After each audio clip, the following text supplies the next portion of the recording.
Hello friends, स्वागत है आपका स्पीड ऑफ साइंस में। देखिए हम लोग यहाँ पे कर रहे हैं 500 ऑब्जेक्टिव क्वेश्चन का सीरीज कर रहे हैं। टारगेट हमारा 15 फरवरी है।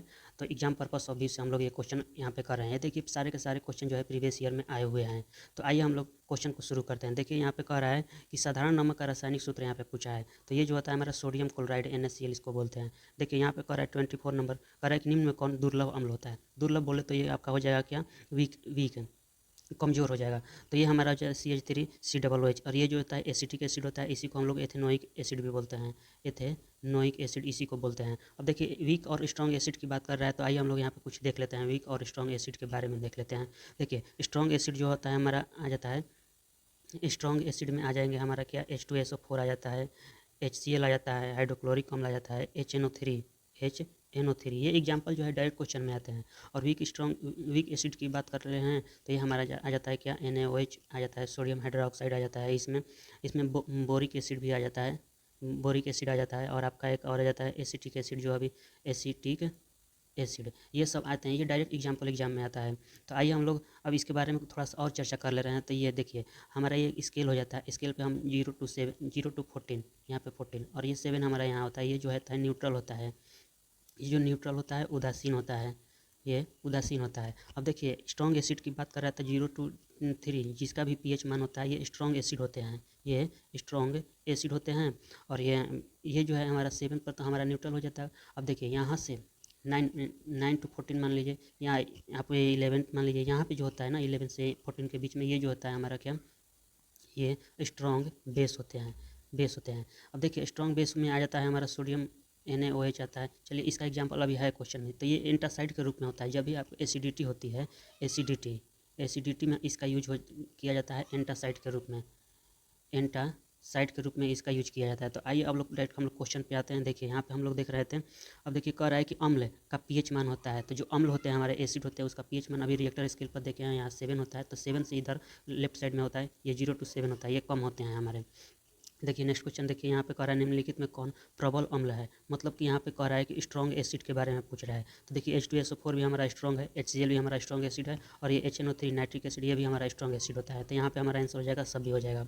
आइए नेक्स्ट क्वेश्चन हम लोग देख रहे हैं दोस्तों। यहाँ पे देखिए कह रहा है कि विद्युत अपघटन में इलेक्ट्रॉन मुक्त होता है। तो ये विद्युत अपघटन में इलेक्ट्रॉन जो है हमारा एनोड पर मुक्त होता है। देखिए यहाँ कह रहा है कि फेरस सल्फेट क्रिस्टल का रंग कैसा होता है। तो ये हमारा जो है ग्रीन कलर का होता है, हरा होता है। देखिए यहाँ से कह रहा है अम्लीय ऑक्साइड के विलयन का pH मान कैसा होता है। तो ये अम्लीय है, एसिड है, तो एसिड का जब भी pH वैल्यू कहेगा तो वो 0 to 7 से ही होता है, और ये 7 से कम होता है। तो लेस देन 7 यहाँ पे हो जाएगा, 7 से कम हमारा ये सी आंसर हो जाएगा। आइए नेक्स्ट क्वेश्चन हम लोग देख ले रहे हैं दोस्तों। देखिए कह रहा है कि NaOH सोडियम हाइड्रोक्साइड है, ये क्या है। तो अभी हम लोग पढ़े थे, ये हमारा क्षार है, एंटासाइड के रूप में हो जाता है। एंटासाइड के रूप में इसका यूज कर रहे हैं जब भी आपको एसिडिटी होती है, पेट खराब हो जाते हैं हमारे, पेट खराब होता है तो इसका यूज किया जाता है। ये खाना जब अपच हो जाता है, ऐसा हो जाता है, तो ये इसको दिया जाता है। तो ये दोनों मिला करके न्यूट्रल कर देते हैं, तो हमारा पेट जो है, पेट ठीक हो जाता है। आइए नेक्स्ट क्वेश्चन हम लोग देखते हैं दोस्तों। यहाँ पे देखिए नेक्स्ट क्वेश्चन नंबर कह रहा है कि सिल्वर क्लोराइड AgCl का रंग कैसा होता है। तो सिल्वर क्लोराइड का रंग जो है हमारा सफ़ेद होता है, यहाँ पे ये वाइट होते हैं। देखिए कह रहा है निम्नलिखित में कौन लवण है। तो ये हमारा अभी अपना साधारण नमक यही आता है हमारा NaCl।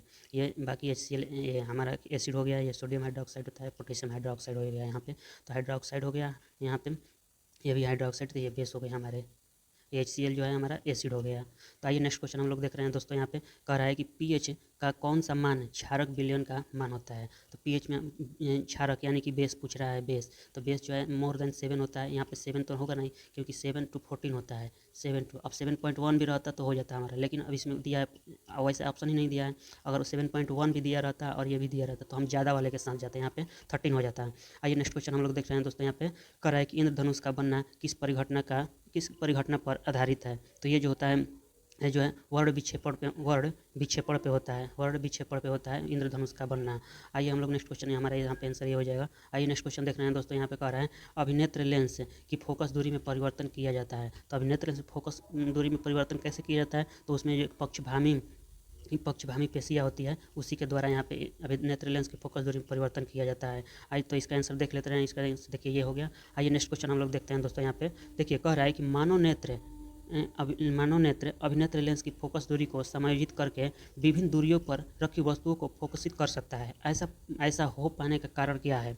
तो ऐसा क्यों होता है ये पूछ रहा है। तो ऐसा समंजन क्षमता के कारण होता है। जब हमें दूर की वस्तुओं को भी देखना है और निकट की वस्तुओं को भी देखना है तो उसको बैलेंस करने के लिए कोई चाहिए ना, तो उसी को हम लोग बोलते हैं क्या? समंजन क्षमता। उसी को हम लोग यहाँ पे बोलते हैं। आइए नेक्स्ट क्वेश्चन हम लोग देखते हैं दोस्तों। यहाँ पे कह रहा है आँख का रेटिना कैमरे के किस भाग जैसा काम करता है? तो रेटिना जो है हमारा फिल्म जैसा काम करता है।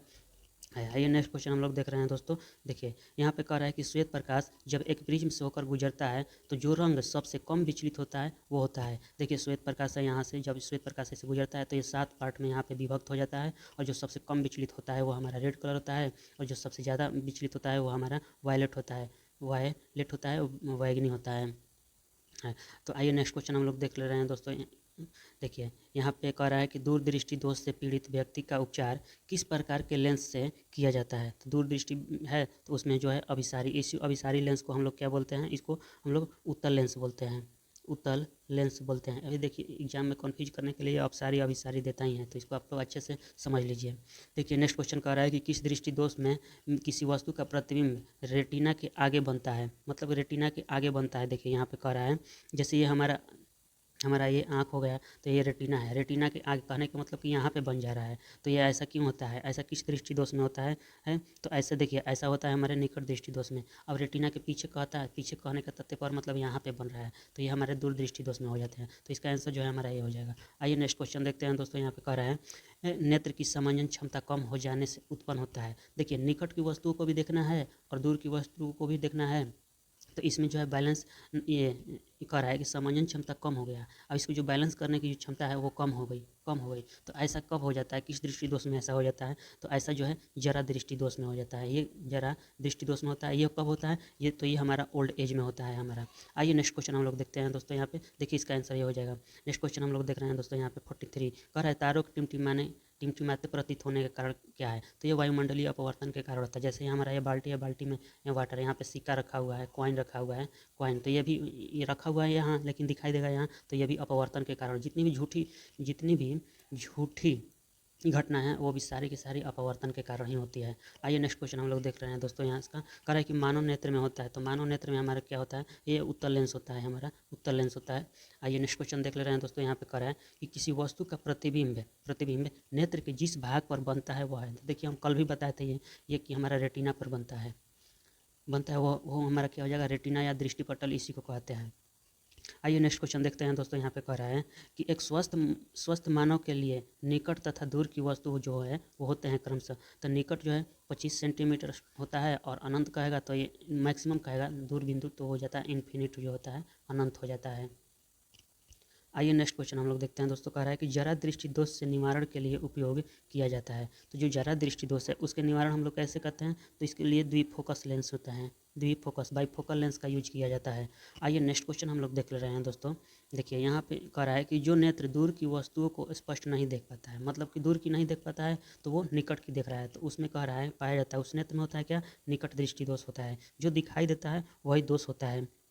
आइए हम लोग यहाँ पे अगला क्वेश्चन देख रहे हैं दोस्तों। कह रहा है कि जो नेत्र 25 सेंटीमीटर पर स्थित वस्तु को स्पष्ट नहीं देख पाता है, यानी कि निकट दृष्टि दोष उसमें नहीं है, तो देख पाता है, तो उस नेत्र में होता है। यानी कि ये हमें दूर का देख रहा है, नज़दीक का नहीं देख रहा है, तो वो हमारा हो जाएगा क्या? दूर दृष्टि दोष हो जाएगा यहाँ पे। आइए नेक्स्ट क्वेश्चन की बात कर ले रहे हैं दोस्तों हम लोग। यहाँ पे देख रहे हैं, देखिए यहाँ पे क्वेश्चन नंबर 101 कह रहा है कि श्वसन क्रियाविधि में भोज्य अणुओं का क्या होता है? तो श्वसन क्रियाविधि में ये भोज्य अणु जो है ये टूटता है, ये टूटता है।